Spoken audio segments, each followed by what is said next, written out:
নগাঁৱৰ ৰাজপথত উত্তপ্ত পৰিস্থিতি। মূল্যবৃদ্ধিৰ বিৰুদ্ধে নগাঁৱৰ ৰাজপথত তীব্ৰ প্ৰতিবাদ। যোগান মন্ত্ৰী ৰঞ্জিত দাসৰ পুত্তলিকা দাস সংখ্যালঘু সংগ্ৰাম পৰিষদৰ হিমন্ত বিশ্ব শৰ্মা, ৰঞ্জিত দাস, হুছেয়াৰ ধন্নী প্ৰতিবাদকাৰী। প্ৰতিবাদস্থলীত উপস্থিত হৈবৰগাঁও আৰক্ষীৰ উপস্থিতিত নিয়ন্ত্ৰণ কৰা হয় সমগ্ৰ পৰিৱেশ।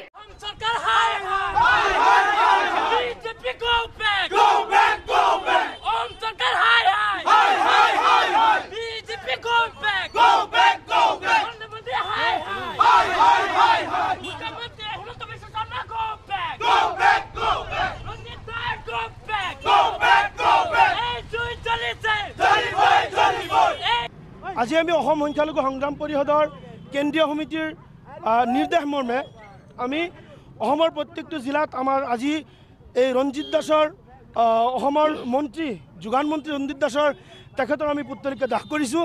আজি চাওক, তেখেত যোগান মন্ত্ৰী হয়, তেওঁলোকে খালি তেওঁলোকৰ ভাষণত কৈ থাকে যে 1200 টকাকৈ তেওঁলোকে অৰুণোদয় দিছে।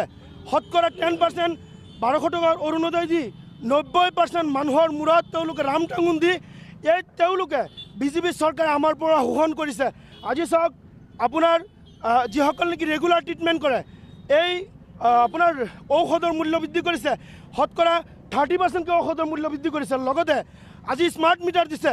স্মাৰ্ট মিটাৰ যে তেনেকৈ ৰিচাৰ্জ শেষ হৈ যায়, তেওঁলোকে মাত্ৰ 3 দিনকৈ সময় দিয়ে, তেওঁলোকে বোনাছ দিয়ে চলাবলৈ। 3 দিন পিছত যদি কোনোবাই 500 টকা ৰিচাৰ্জ কৰে, লগে লগে তেওঁলোকৰ ৰিচাৰ্জ কাট খাই যায়। আৰু মানুহক স্মাৰ্ট মিটাৰ দি জ্বলা-কলা খুৱাইছে, অত্যাৱশ্যকীয় সামগ্ৰীৰ দাম বৃদ্ধি কৰিছে।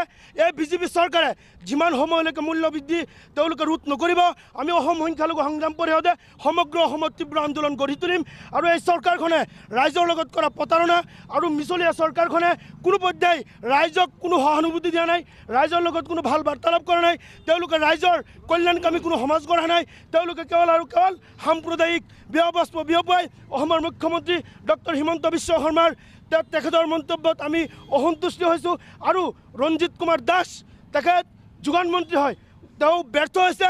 এই যোগান মন্ত্ৰী ৰঞ্জিত দাসক অনতিপলমে অসমৰ মুখ্যমন্ত্ৰী মন্ত্ৰীসভাৰ পৰা বৰখাস্ত কৰিব লাগে।